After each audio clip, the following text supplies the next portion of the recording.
Tomorrow marks my son's long-awaited wedding. I found myself immersed in nostalgia in a hotel room with my daughter, reminiscing about precious moments with my son. Tears welled up in my eyes. "Mom, are you crying already?" teased my daughter, prompting me to quickly wipe away my tears. Concerned about our pet dog, Marine, back home, I tapped a button to check the live feed from the pet camera. To my shock, the screen didn't show our beloved dog, but instead revealed my husband and another woman embracing on our bed.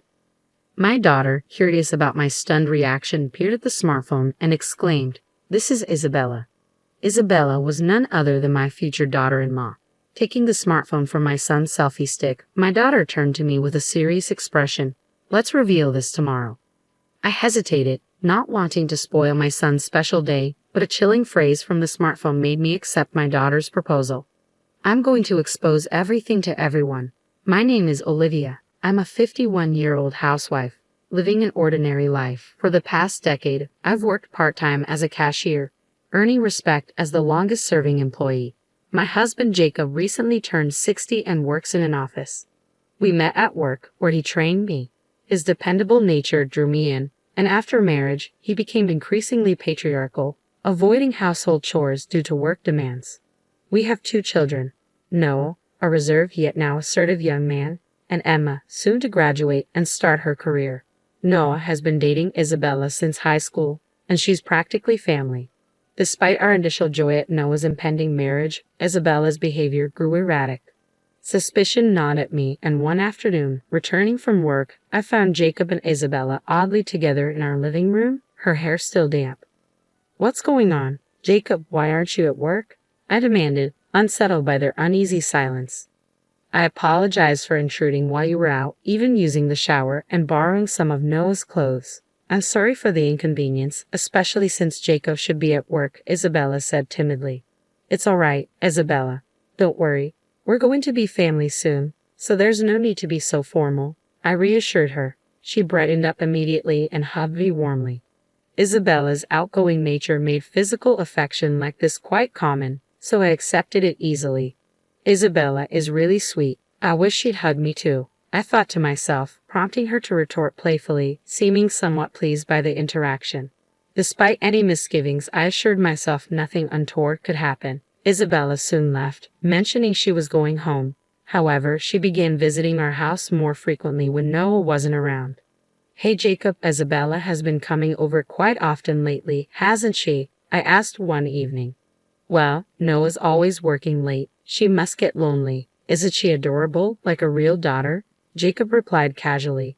"That does make sense when you put it that way. But every time she's here, she ends up sitting next to you, chatting away," I observed, feeling uneasy about their closeness. I wasn't the only one concerned. Emma, our daughter, had also mentioned it several times. "Isabella, aren't you getting a bit too cozy with Dad? Are you trying to steal him away?" Emma teased lightly.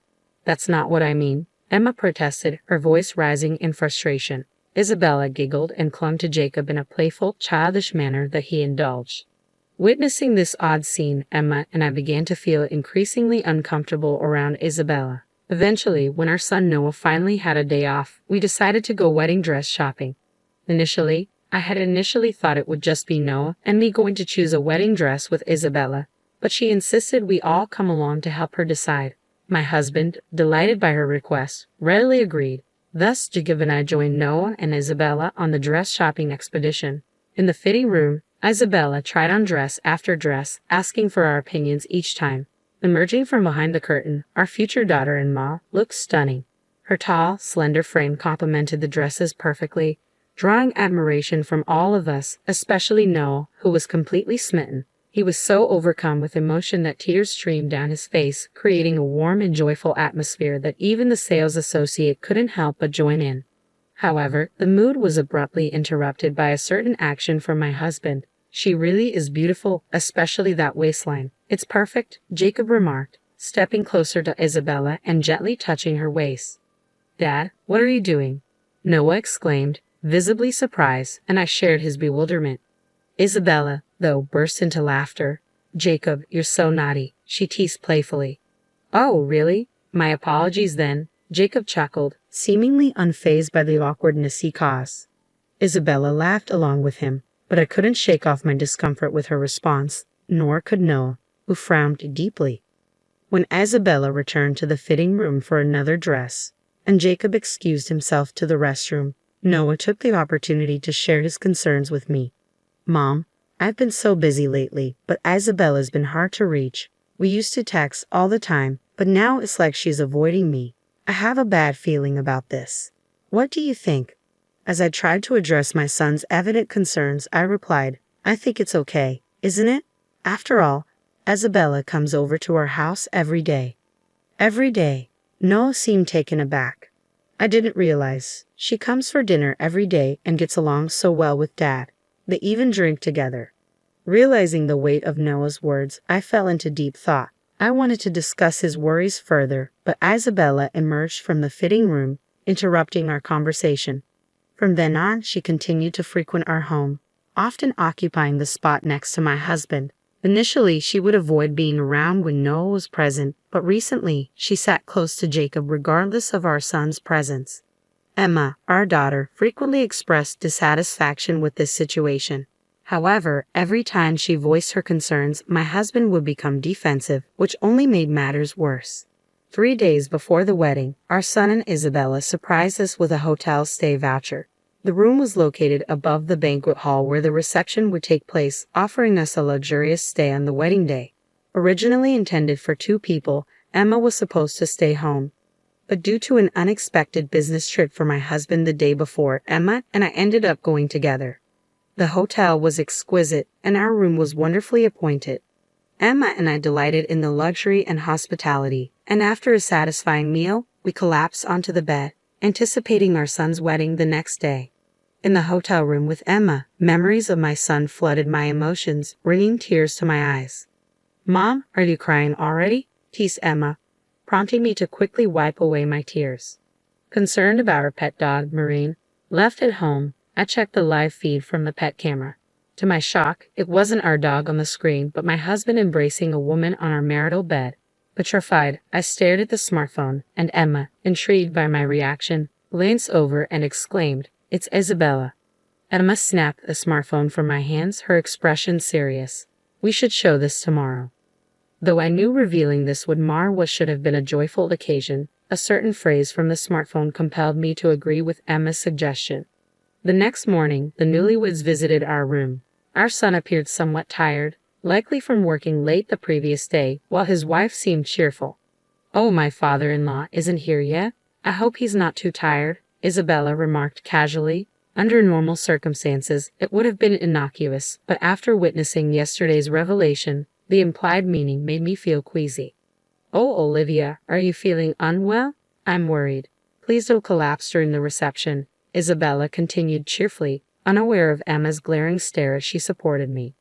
Suppressing my discomfort, I managed a smile. I'm fine, dear Isabella. Shouldn't you start getting ready soon?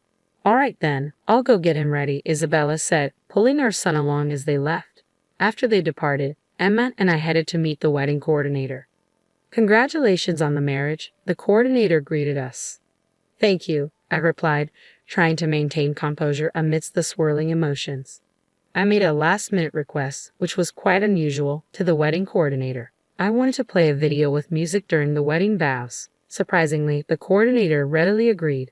When asked if he could preview the content beforehand, I explained that I wanted it to be a surprise for everyone until the last moment. Respectfully, he agreed not to review it beforehand. I felt a pang of guilt for springing this on the hard-working coordinator at the last minute, but I also saw it as a perfect opportunity for justice. Just in time, my husband arrived at the hotel after meeting with the bride's parents. The wedding ceremony began smoothly, with our son looking solemn contrasted against the radiant bride. As the priest announced the time for vows, just as my son's wife was about to respond, the venue filled with the sounds of a man and a woman flirting. Oh, stop. You know you can't touch me there. Oh, really? But I know you love it, don't you? The voice echoed through the venue, shocking the guests as a video began playing on the wall. My son's wife quickly realized what was happening and urgently gestured to the staff to stop the video, which showed my husband with Isabella. However, my daughter and I stood up and exclaimed loudly, Wait, isn't that our dad? Oh my, it is. And the woman with him is Isabella.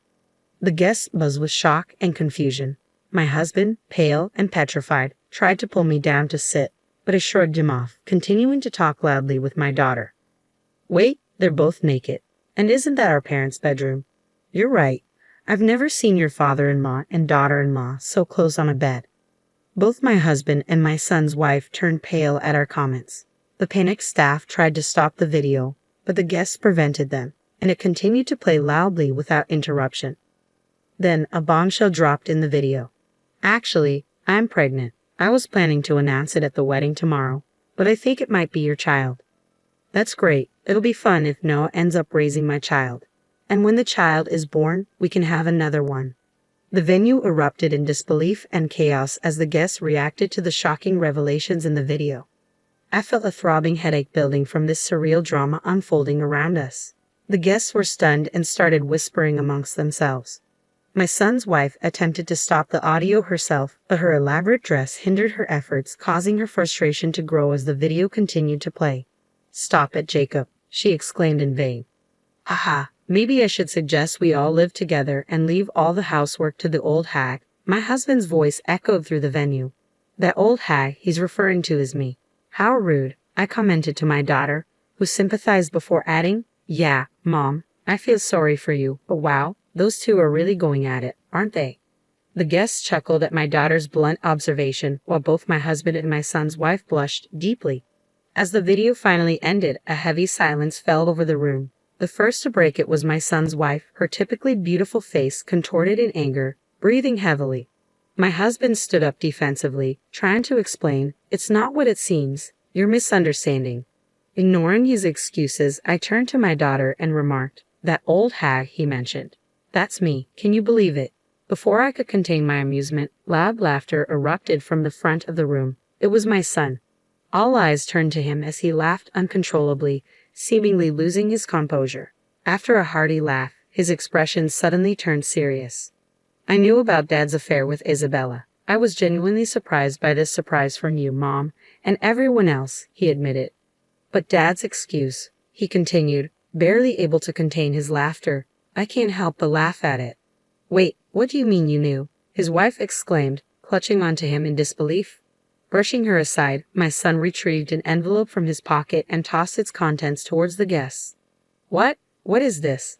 I asked aloud, looking at the papers that my husband's wars revealed, images of him and my son's wife entering a hotel and in our bedroom.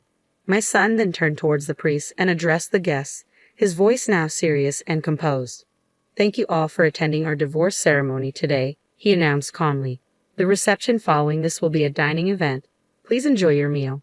Wait, Noah, what do you mean by divorce ceremony? His wife panicked, shouting at him. Unfazed, my son called over a staff member, who handed him the microphone to address the stunned guests. It was about 6 months ago when I first discovered my father's affair with Isabella. I had returned home early that day feeling unwell. As I entered, voices echoed from my usually empty room. Fearing a burglar, I cautiously peeked inside, only to freeze in disbelief. There, playing on a screen, was footage of my own father and my girlfriend entangled intimately on my bed. Stop it, I managed to utter, stunned by the betrayal unfolding before me.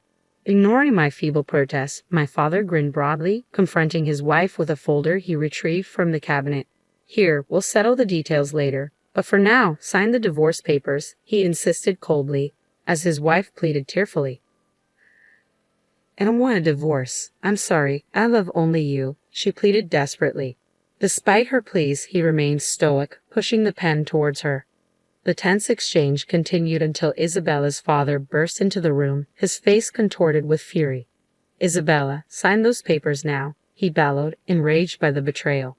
Shocked into silence, we learned that Isabella's mother had also been involved in an affair which had been uncovered by Noah, leading to this tumultuous divorce ceremony. Amidst the chaos, Isabella and her mother were disowned, with claims for alimony swiftly initiated. After the legalities were addressed, my father, crestfallen, faced the final blow from our daughter. Dad, you're despicable. I can't believe you had an affair with my brother's wife. Don't ever show your face to us again. My husband, crushed by our daughter's rejection, looked up at us dazedly before we left the venue. Following Noah and Isabella's successful divorce, they secured a substantial amount of alimony.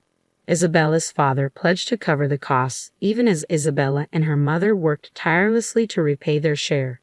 In a further twist, a DNA test revealed my husband as the father of Isabella's child, shifting the burden of child support to him.